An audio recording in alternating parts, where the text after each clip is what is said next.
So stairs are my nemesis right now. I'm like an old person who's like, oh, they can't handle the stairs. Ladies and gentlemen, well, I'm not doing that.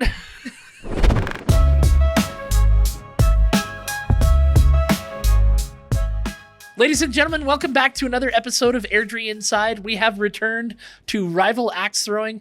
If you haven't been here, you have to check it out. We've got a full service bar here. We have axes, of course, but upstairs they have just opened up a new business suite. So you can hold business meetings, you can book team builders, and then come down, have a drink, throw some axes. It's a really cool venue, so come check it out. I am here with Tiffany Bennett-Allen. Tiffany, welcome to the show. Oh, thank you for having me, Chris. So, Tiffany, let's start off a little bit. Tell me a little bit about yourself. All right. So, hi, guys. I'm Tiffany. I am Jamaican, so I'm from Jamaica. I am very much into social media. I do have a YouTube channel. It's Life with Tiffy. And it's Life with Tiffy on all platforms, as a matter of fact. I'm on Instagram. I'm on TikTok, but wait, on Facebook, I'm actually Tiffany Blessed. Well, that comes from my Christian background. So Tiffany Blessed, yes. And what type of content do you make? Well, I do a lot of lifestyle content. So it's going to be like just daily life stuff.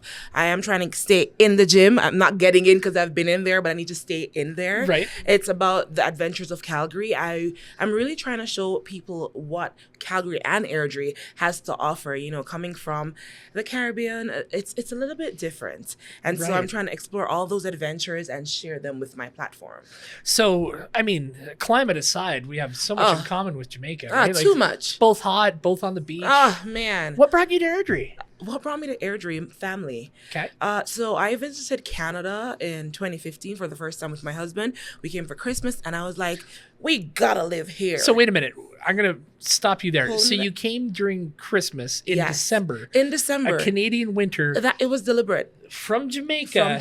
And said, this is where I want to live. Because you see, the thing is, Chris, when you're from the Caribbean and you watch all the Home Alone movies, you go, oh my God, that's the Christmas I want. And so you come for the vacation in Christmas and it's just amazing. But then nobody tells you that it goes on forever. Yeah. So now that I'm living here, I'm like, okay, when does this snow stop? Yeah. But I won't lie, I don't mind the snow. I think the worst part for me is driving. Right. Those slippery slopes, I don't like it. But other than that, I'm loving it. So my husband came for work, so I said, okay, I'll join you. So I'm here. What part of Jamaica are you from? I'm from Portmore. Portmore for sure. That's fantastic. Okay, so you moved here in 2015. No, I visited in 2015. You visited in 2015. I moved in 2023. Okay. Oh, it took some time, Chris. Come on, I have beaches back home. Right. Okay, so in 2023, you moved to Airdrie. Yes. Tell me more. Oh, so we came here. What made you decide on Airdrie? Because my family was here, so it made it easier for us. But to be honest, we were first in Calgary, but then they bought a house in Cobblestone, and then we're like, okay, so we're moving to Airdrie. Honestly, I think I'm loving Airdrie more than I do Calgary. Yeah, Is that okay to say? I'm born and raised Calgarian, and I've lived in Calgary all my childhood, part of my adult life, but when I moved back to Airdrie in 2006, I fell in love with the city, and it's just there's something about it. Like we talk about the small town feel all the time, and I think that's kind of a misnomer. I'm not sure I like that term. This is just a really unique city feel. It is. You're big enough to have everything you need. You're small enough to know everybody. Yeah, it's really nice. It's a real sense of community. I love it. So let's talk about how we met and how we got to know each other, because we have a pretty big event coming up this summer that we're very excited about. I am excited. And the Jamaican contingent last year was loud, proud, and lively during CultureFest last year. So Airdrie CultureFest is on July 1st. Why don't you tell me a little bit about the event? So it's just one of the most amazing culture fests I've been to. Honestly, I love just how they've managed to take all the different countries, the different cultures, and pull them together on one day. And it's the love, you feel genuine love and appreciation for each person's culture, the differences, the diversity. And so, of course, it's just, and being outside, the weather is amazing. Oh, for me, it was the food trucks last year. Right. That's one of the things I love too, right? I love trying the different cuisines and just experiencing, because your food speaks a lot about your culture. Yeah. It actually does. And so seeing all those, the tents with just the various displays of the cultural pieces.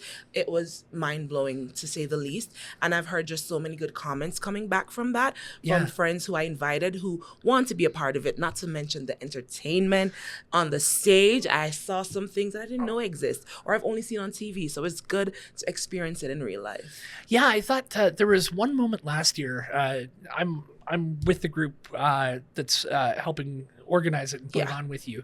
And there was a moment where I was behind stage and I was looking out in Nose Creek Park, and to see, for one, and I don't mean color of skin, but no, colors. I get you. I've never seen the park that lit up with vibrant colors everywhere. And then the other thing, I was listening to the Colombian band that played, and they could have been on a stage anywhere with a packed house. They were so talented, and I really took in that moment of how good it was. I understand that. Honestly, I remember for me, one moment that stood out was, I believe they're from Mexico. There was this Mexican group on the green space, and you spoke about the colors. Their costumes and just their entire feature, their makeup, everything coming together was just so vibrant. Like, honestly, I wanted to get in there, but I don't know the dances, but it was so good. And even like the group from the Philippines, they were amazing as well. So I do get where you're coming from when you talk about just the colors lighting up and bringing life to the stage. And I'm telling you, because if you remember, it rained a bit, but that did not stop the show. Everyone went into their cars, and then they were back on the green space to see the entertainment. I think it took 5 minutes for people to realize that they could pick up the tents, and if we organized enough tents, we'd have a sheltered area in front of the concert space, and then we had everybody back out again. It was amazing. Pretty neat. One of the things I'm really excited about is having an event that reflects the cultures and the faces that we have here in Airdrie. Can you talk about what that means? So reflecting, for someone who's coming in from another country, it is so important to have representation and to feel, while coming into someone's culture and appreciating their culture, but still being able to identify with someone of your own. Right. And it's just very, I would say, fulfilling. Yeah.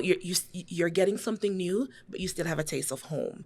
And that means a lot. You still need that community, because there's going to be language barriers. There's going to be food barriers, right? So while you want to experience something new, it's also good to experience something something that you're used to. I mean, yes, you leave home to get differences. Sometimes it's not by choice. And so you don't want to come feeling like you're now in just this place of where it's all restricted and you just have to take what you get. It's nice that we're embracing, because we can also learn from each other's culture. I can't tell you how much I have learned from the Canadian culture. And I spoke about coming here in 2015. About spice, right? Like how we can add spice to your bland Jamaican food. Yeah, sure. That's exactly where I'm going. Not, but more so just, I love going into the supermarket and seeing the family dynamics. It's the mom, it's the dad, it's the children. Everyone's shopping together. For me, that was very beautiful and something that I aspire to have for myself. So that's what I mean. You can come here, you learn something, but you still have a taste of home, and you can get to share that with someone else. It's not about a secret, it's mine and let's keep it to me, but we get to share it with others. And for me, that's lovely.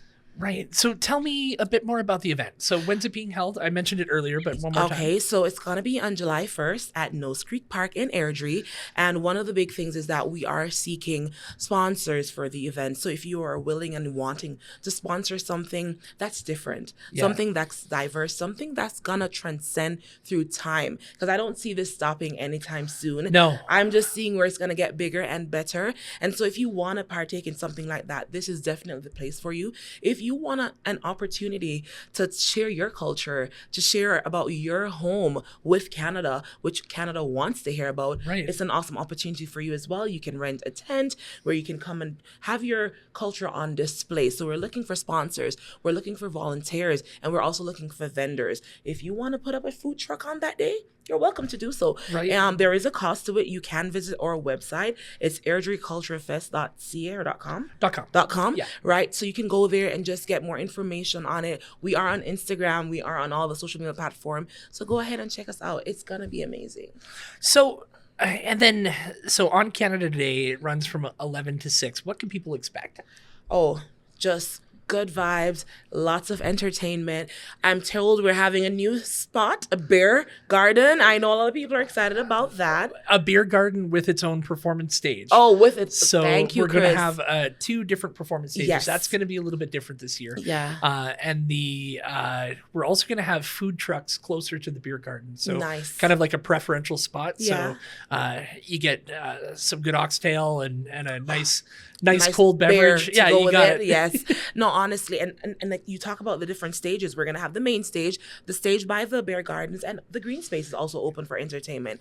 What you can also come to expect is just when we talk about that cultural experience, we'll have persons doing your henna. You could get your hair braided. You can come and get costumes or The Sikh community was tying turbans. And my Lord, it was packed the whole time. I'm telling you. And even from the First Nations, I love seeing just their dances and just how they're telling the story and learning about their experience as well. So it's just going to be a day filled with holistic enjoyment. Yeah. Right now. And which countries are represented? Just Jamaica? No.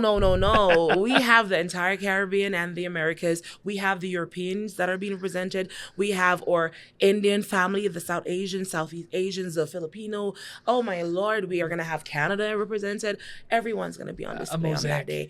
Not to mention the Africans, because they're coming out in their colors as well. And you talk about those head ties, they have their own unique ways of tying their heads as well. And it's just amazing. So coming here from Jamaica, what do you want people? I mean, most people are familiar with Jamaica, going there as a tourist, going to see the beaches. Yeah. What do you want people in Airdrie to know about your culture? What would you like to share? I think I'll never not say the food. Right. So for sure, I want them to experience the food, but I also want them to experience the community that comes out of Jamaica.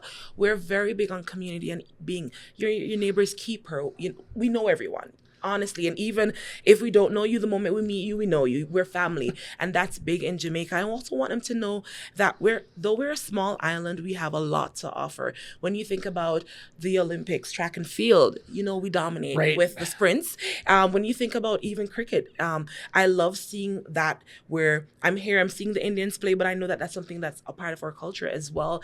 And I also want people to know that though there are beautiful lakes in Canada, there are beautiful beaches in Jamaica. And that's one of the things we want to bring out in the Caribbean side. I said to them in one of our meetings, I really want people to feel like they're on a cruise. Right. Like you're passing through the Caribbean on that day. You have a full experience to the point where I need to book a ticket to be in this space.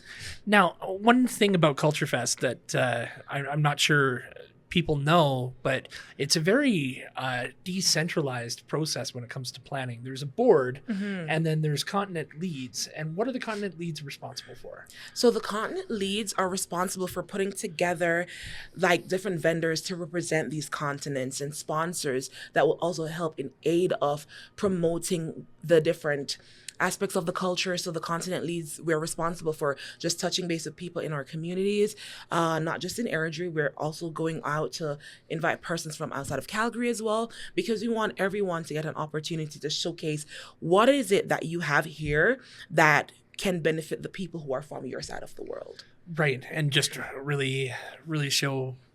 Just bring your culture to life. Bring your culture. Don't hold back. Bring it. We want to see it. We want to experience it. We want to be a part of it. We want to know about it. What are we missing? Bring it on Airdrie on July 1st. Sorry. So, it's funny when you're saying don't be excited. Be excited. I don't think you could possibly not be excited. Oh, no. It's gonna be nothing you've ever seen before. It's gonna be mind-blowing. I know it. Now, one of the things that's really important to the committee and really important to the team is making sure that this is not just a 1 or 2 year event. Right. So talk about what the goal of CultureFest is when it comes to being an annual event. It's about growing and reaching those people in the community who we have not yet identified. like from Culture Fest, I realized how many Jamaicans are in Airdrie. And that for me was a good thing because, again, there are activities that may be specific to your culture that you're like, oh, I don't get to engage in this anymore because I'm not at home. But that's because you don't know that there are people like you here. And you don't know that there are other people who would be interested in learning about this activity and being a part of it. So it's about growing. It's about communicating. It's about connecting with other cultures. And it's about showcasing those cultures, not just on July 1st, but throughout our tenure here in Airdrie. You know, one of the coolest things last year was I felt like I had kind of a diverse friend group. Yes. And then, you know, getting to know people at Culture Fest really broadened my horizons on what's here in our city and just what different cultures have to offer my family and kind of my circle. You know, I hope that on July 1st, everybody has that experience and gets to see that Airdrie is really representative of the whole nation, the whole country, you are right. The whole globe. You are right. And you know, you said about that friendship. I remember in our closing event last year, we had that soca guy. And in that moment, there truly was no Jamaican, African, Canadian. It was everybody. We were dancing with each other. I was dancing with people I've never seen a day in my life. But it was so fun. It was so genuine. It was so authentic. And it was just like you went home feeling happy. You went home smiling like, when is this happening again? Please, I want to be there. So you are right. You are building friendships. You are building communities. And eventually, you never know, you're building families. Now, how many people attended last year? Oh man, that's a big ask of me, Chris. I want to say I'm gonna go out on a limb and say we probably had over 2,000 people in that park. Yeah, I think I heard an estimate of about 3,000. But that is just tremendous for a first-time festival. Exactly. So we're doubling that this year. I'm already seeing that. And we could talk about this now because this will air after it breaks. Okay. Not only was Culture Fest a success, but it was an award-winning success. Oh. So the Airdrie City View ranked Culture Fest the best festival in Airdrie. That is amazing. I remember when I saw that thing come out to go vote, I was on it. And then when I heard that we won, honestly, it was such a fulfilling moment. I felt so much gratitude because I know that culture was represented on that day. It was not just a title. True representation happened, and they lived up to what they said they would do. Expectation was indeed met. Now, we're almost done for time, but I have to ask you, what would win in a taste test? A good Jamaican patty or a good Trini double? Chris, I think you don't want me to get Trini double at Culture Fest. What do you want me to say here? Okay, to stay true to who I am, of course the Jamaican patty. The Jamaican patty But wins. The doubles is very good. It's amazing. I've had it both in Jamaican since I've been here. I love it. But can't go wrong with a Jamaican patty. You were talking about Jamaican families and cultures. What I found out by marrying a Trini woman is that your aunts and uncles grow exponentially. Oh. Because everybody's an aunt and uncle. Oh. So tell me about that. Okay. So, like there are many ways to spin this one. So biologically, in total, I have about 20 aunts and uncles. Okay. But then again, coming from a Christian culture, when you go to church, everyone's your aunt and uncle. So every person you pass is, hi auntie, hi uncle. And I've had persons ask me, they're all your aunts and uncles? And like, that's just our way of being respectful to them. If they're 2 years older, they're an aunt and they're an uncle. But honestly, they also grow to feel like genuine family because they're still looking out for you. I'm here in Canada and I still have those people checking in on me. Tiffany, how are you? How's work? I'm like, I'm good. It's a lovely concept. It is. It's amazing. And it's good to know that in moments where your parents are not able to, not because they don't want to, but sometimes life just throws things at them, you have these people who will gladly pick up step in and be there for you. And there's no ill feeling. You feel just as love as if you were with your own parents and your own families. So you are right. I have a lot of aunts and uncles. A whole lot. I do. Tiffany, it has been an absolute pleasure. You're a breath of fresh air. Thank you. Thank you for sharing your story, and thank you for sharing a little bit about Culture Fest. Thank you for having me. Canada Day. Oh, my pleasure. Yeah. And thank you. We're going to see you on Canada Day in the park at Nose Creek. And thank you for listening to Airdrie Inside.